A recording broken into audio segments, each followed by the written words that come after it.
La Bible dit dans l'Épître aux Hébreux, chapitre 1 et le verset 1, « Après avoir autrefois, à plusieurs reprises et de plusieurs manières, parlé à nos pères, par les prophètes, Dieu, dans ces derniers temps, nous a parlé par le Fils. Il a établi héritier de toutes choses. Par lui, il a aussi créé l'univers. » Oui, c'est vrai. Dieu se manifeste quand il veut et comment il veut et à qui il veut. Alors, si vous connaissez Jésus-Christ comme votre sauveur, c'est grâce au fait qu'il s'est manifesté à vous.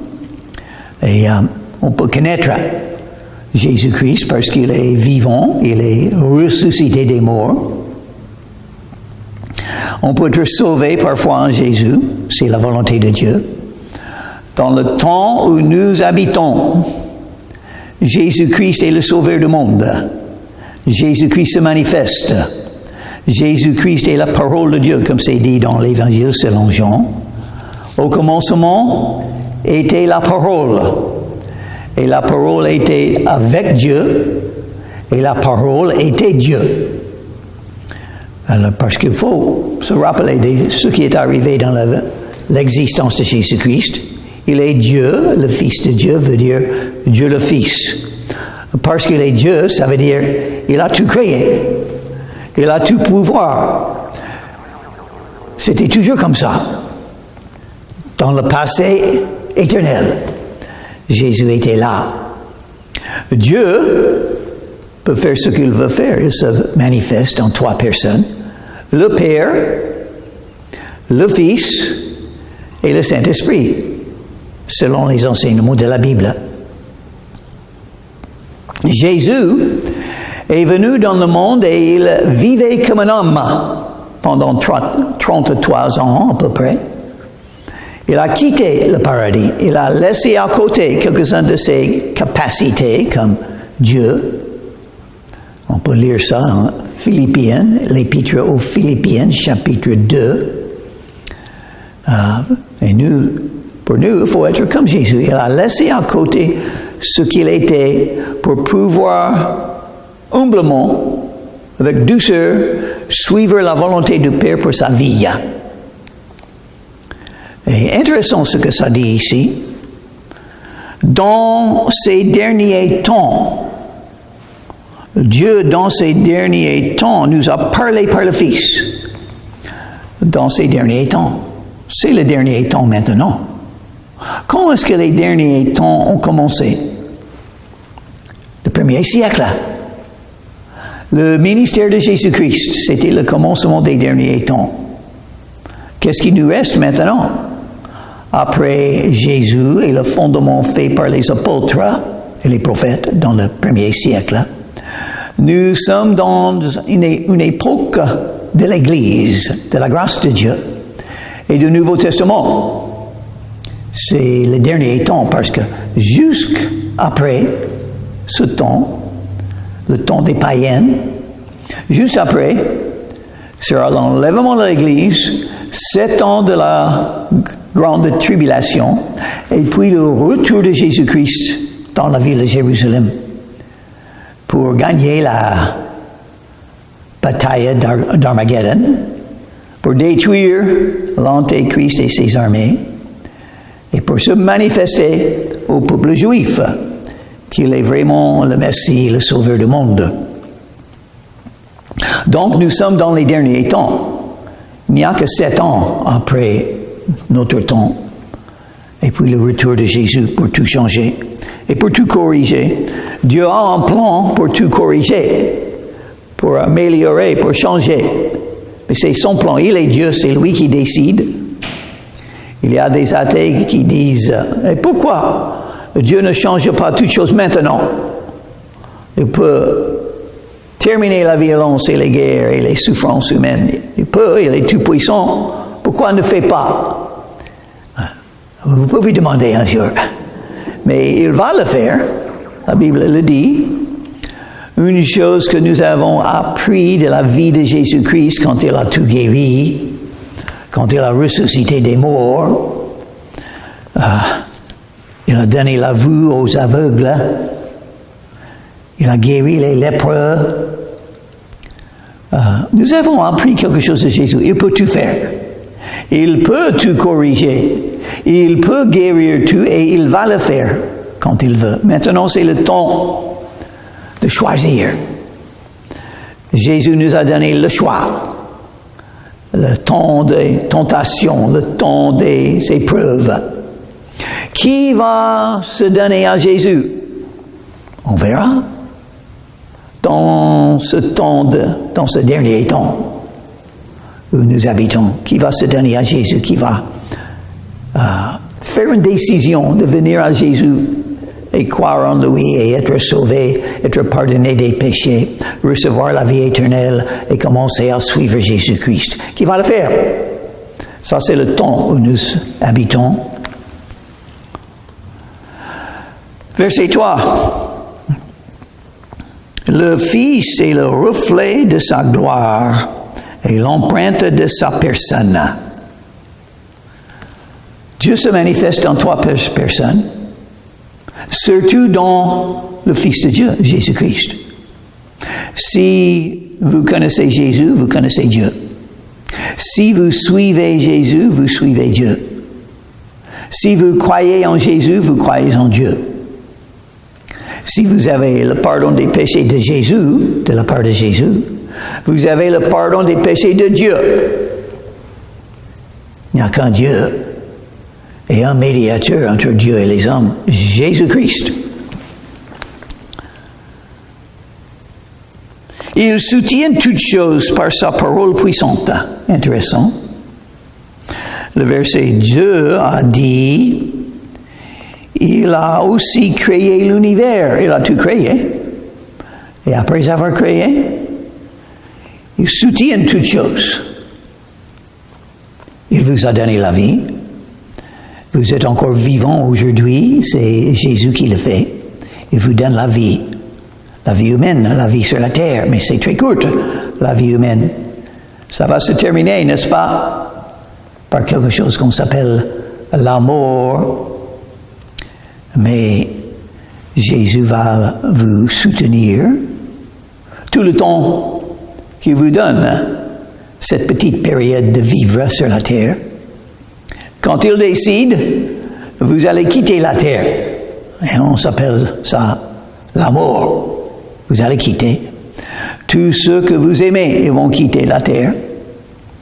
Tous les gens du monde, et même j'ai lu récemment, tous les 3 secondes, chaque seconde, il y a 3 qui sont morts sur la terre. Aujourd'hui, ça peut être moi ou vous. Faut penser à la vie éternelle. Mais maintenant, la Bible parle de Jésus-Christ. Il a fait la purification des péchés. Il est mort sur la croix. Il a payé le prix. La punition qui doit tomber sur moi est tombée sur Jésus. Maintenant, parce que je crois en Jésus, je me suis confié en Jésus, j'ai invoqué le nom de Jésus il y a 56 ans presque. Grâce à Jésus, je ne serai pas puni. Je suis libéré de la condamnation. Je suis sauvé. On est sauvé ou perdu. Si vous êtes perdu, un homme perdu, vous pouvez être sauvé. Vous pouvez venir à Jésus-Christ, faire cette décision à venir à Jésus, invoquer son nom, et il vous sauvera. Il s'est assis à la droite de la majesté divine dans les lieux très hauts. Il a été redonné. Il a laissé une partie de ses capacités divines quand il est venu vivre comme un homme sur la terre, guidé par le Saint-Esprit. Mais il avait, même comme ça, il avait tant de puissance. Mais quand il est ressuscité des morts, il est remonté dans le ciel, Jésus. Et il a regagné toutes ses capacités comme Dieu. Alors, je ne comprends pas ça, mais c'est ce que la Bible enseigne. Il est devenu d'autant supérieur aux anges qu'il a hérité d'un nom plus excellent que le leur. Et l'Épître des Hébreux au commencement, ça parle de la différence entre Jésus, le Fils de Dieu, et les anges. Parce que une des mauvaises doctrines de le premier siècle, évidemment, était que Jésus était comme un ange. Et il y en avait quelques-uns qui croyaient ça. Il faut connaître qui est Jésus. Quelques-uns disent qu'il n'existait pas. Quelques autres disent c'était un homme seulement. Quelques autres ont dit qu'il était un ange. Il était un ange pour expliquer sa puissance et ses capacités. Mais non, Jésus est Dieu. Mais même Jésus a dit, si vous m'avez vu, vous avez vu le Père. Jésus a dit, le Père et moi, nous sommes un. Et Jésus a dit, avant qu'Abraham fût, je suis. Et en disant ça, il a dit qu'il est Jéhovah. Yahweh, si vous voulez prononcer comme ça. Moi-même, je crois que la meilleure prononciation de ce mot hébreu, c'est Jéhovah, mais vous pouvez dire Yahweh si vous voulez. Jésus est Jéhovah. Jésus est l'Éternel. Il ne faut pas oublier ça. Supérieur des anges, bien entendu. Car auquel des anges a-t-il jamais dit, tu es mon fils, je t'ai engendré aujourd'hui. Et quand est-ce que ça est arrivé? Quand Jésus est venu sur la terre, il est entré dans le sein de Marie. Dieu le Père a donné un corps humain. C'est ce que ça veut dire. Jésus existait avant, il est Dieu. Il était là à la création, il a fait la création. Il a créé l'univers. Verset 1, verset 2 nous dit.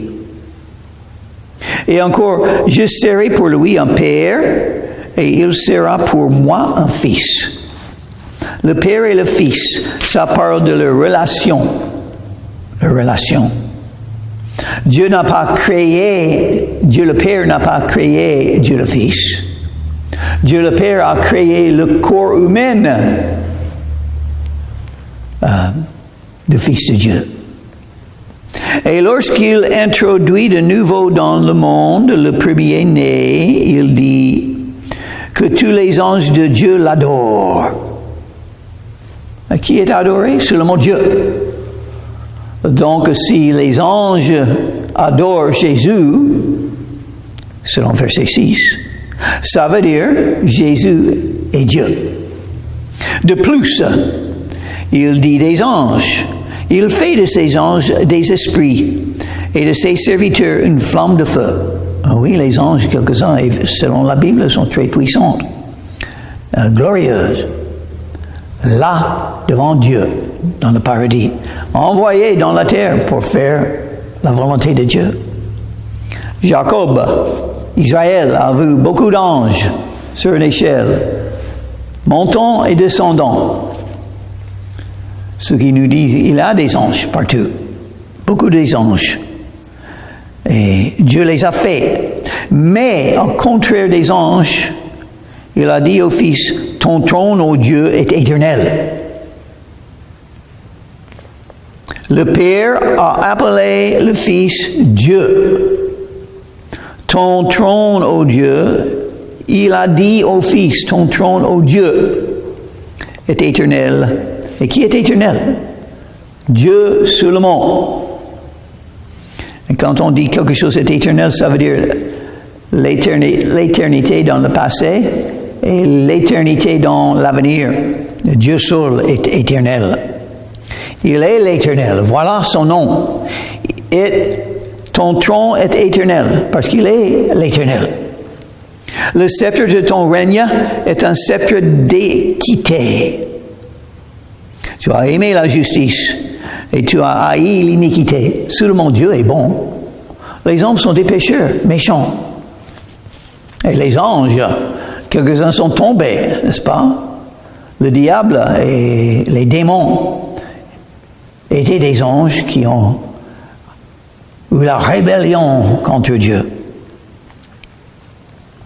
Mais pas Jésus, toujours bon. Le seul qui est bon, et on l'appelle le bon Dieu. Nous ne sommes pas bons. Nous sommes des pécheurs qui ont besoin de pardon. Une des grandes différences entre Dieu et les êtres humains, Dieu est bon, nous ne le sommes pas. Donc, il nous faut le pardon. Mais Jésus est bon. Une autre manière de dire, il est Dieu, parce que seulement Dieu est bon. C'est pourquoi, ô Dieu, ton Dieu, t'a oint. Il est appelé Dieu encore, mais Dieu a été oint par Dieu. Comment ça c'est possible? Parce que Dieu existe en trois personnes, le Père, le Fils et le Saint-Esprit. Ton Dieu t'a oint d'une huile de joie au-dessus de tes collègues. Dieu est heureux. Il est amour, il aime. Il y a beaucoup de joie de la part de Dieu. C'est pourquoi un des fruits du Saint-Esprit, c'est la joie. Si vous n'avez pas la joie, vous pouvez l'avoir de la part de Dieu. Beaucoup de joie. Le paradis est un endroit de joie où tout le monde sont très heureux. Ils seront là comme ça éternellement. Pourquoi? Parce que Dieu est là. Parce que Dieu a la joie, il donne la joie. Et encore, toi, Seigneur, tu as au commencement fondé la terre et les cieux sont l'ouvrage de tes mains. Ils périront, mais tout subsiste. Ils vieilliront tous comme un vêtement. Et pas Dieu. Dieu est éternel, ça parle de Jésus. Tu les rouleras comme un manteau et ils seront changés. Mais toi, tu restes le même. Dieu a un plan pour tout changer. Quand il décide, il va le faire. Maintenant, jour après jour, on voit les mêmes choses, n'est-ce pas? 24 heures. Beaucoup à faire, on ne peut pas faire assez. On a l'œuvre de Dieu à faire, à annoncer l'évangile à toute créature, afin que tous puissent être sauvés, parce que Dieu est amour et il aime tous.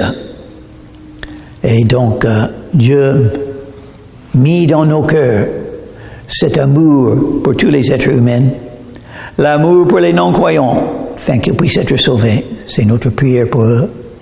L'amour pour les croyants, nos frères et nos sœurs en Christ, parce qu'ils ont besoin de croître dans la foi et glorifier le nom de Jésus et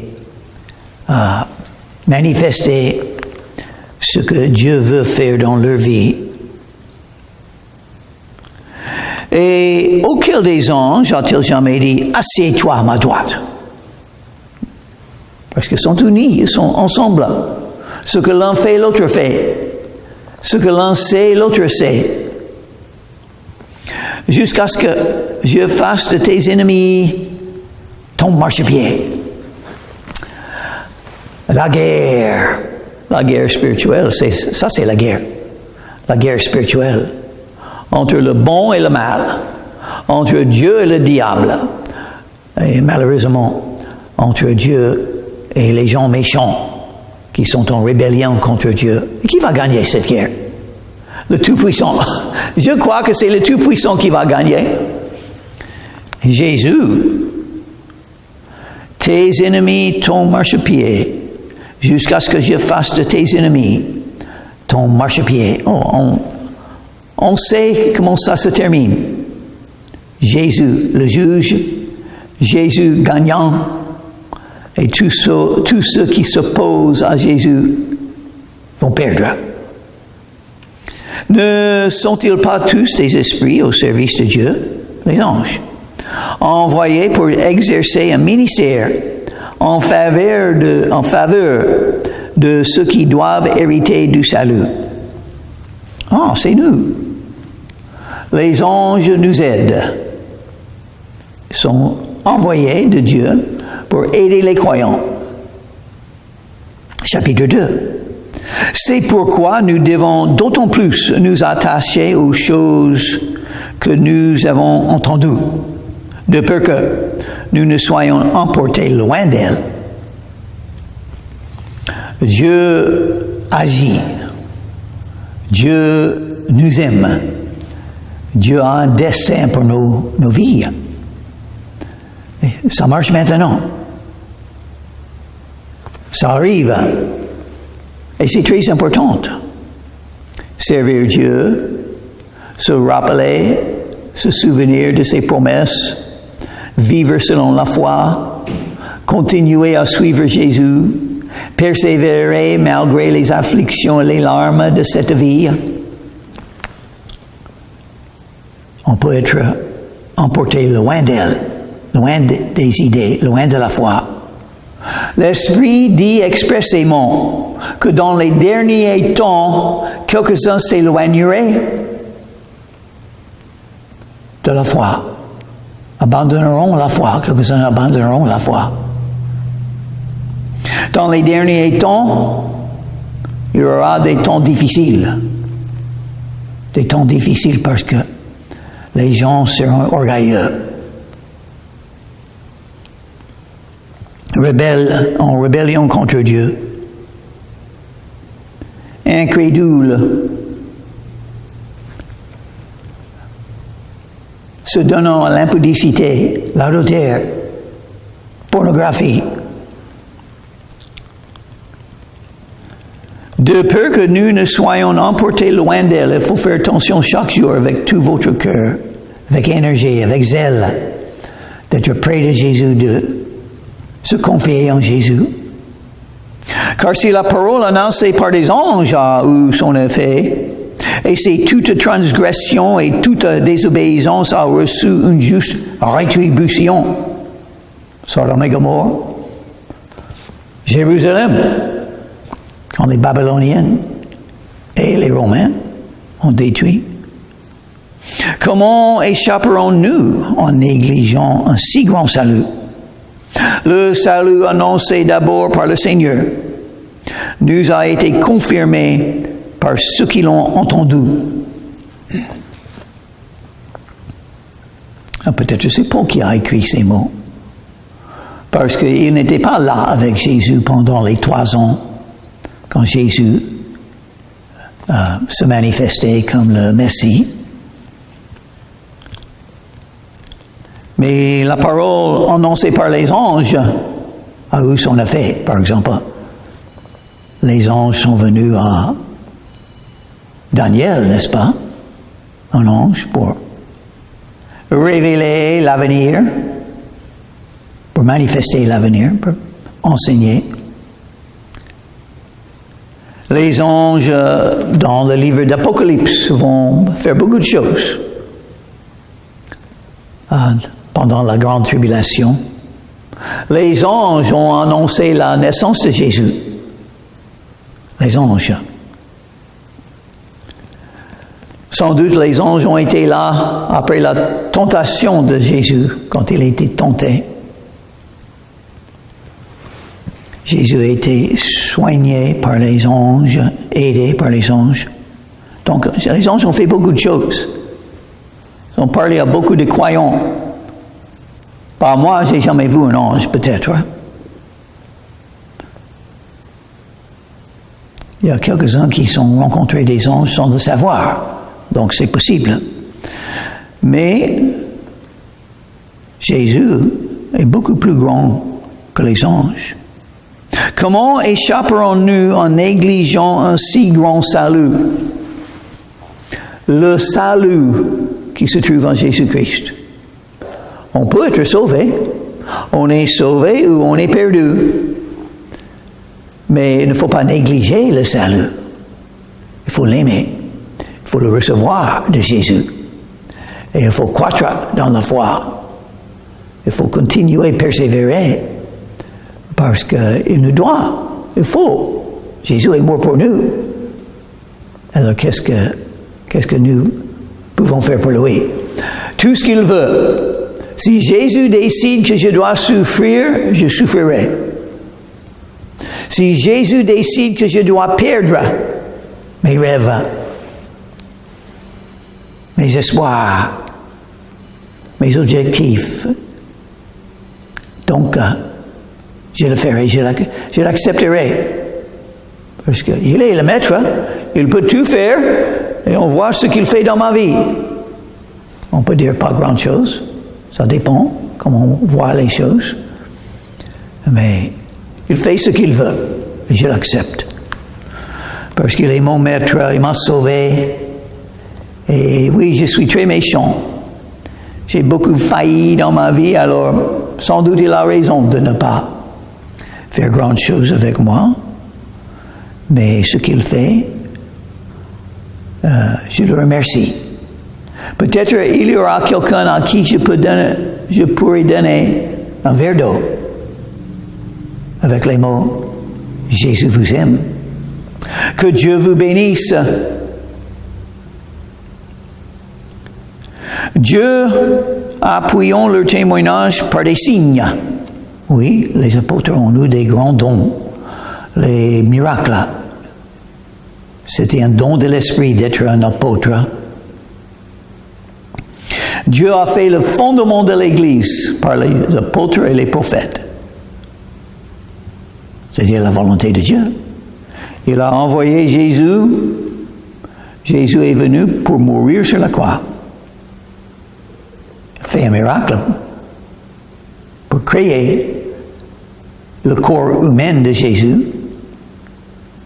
Marie, sans un homme, a été enceinte. Seule fois dans l'histoire humaine.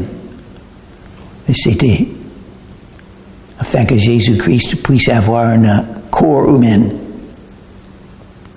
Mais 3 ans seulement, il a prêché. Avant ça, il a travaillé avec Joseph pendant beaucoup d'années, n'est-ce pas, jusqu'à l'âge de 30 ans à peu près.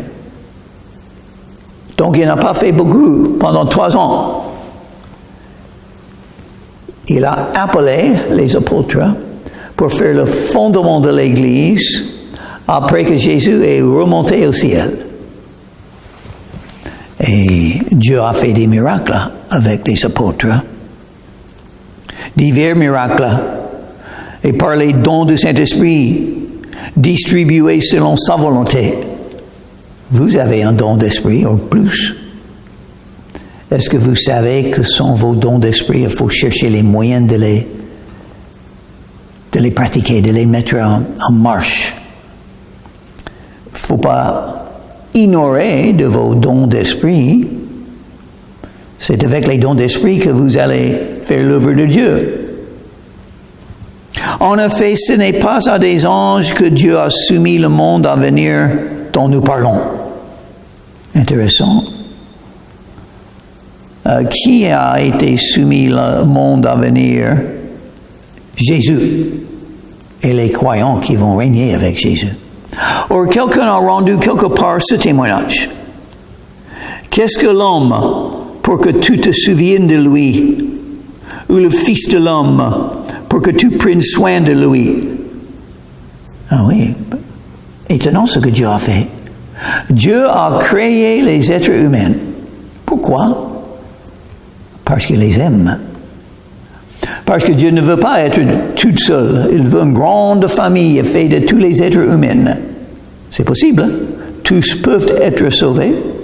Quiconque invoquera le nom du Seigneur sera sauvé. Vous pouvez être sauvés. Et tout le monde peut être sauvé. Jésus est mort pour tous. Il peut tout pardonner. Il n'y a personne qui a trop péché pour ne pas être pardonné. Tu l'as abaissé pour un peu de temps au-dessus des anges. Oui, parce qu'ils sont plus puissants que nous, ils peuvent te voler. Ils peuvent faire de grandes choses. Ils peuvent entrer dans le paradis et parler avec Dieu. Juste devant Dieu.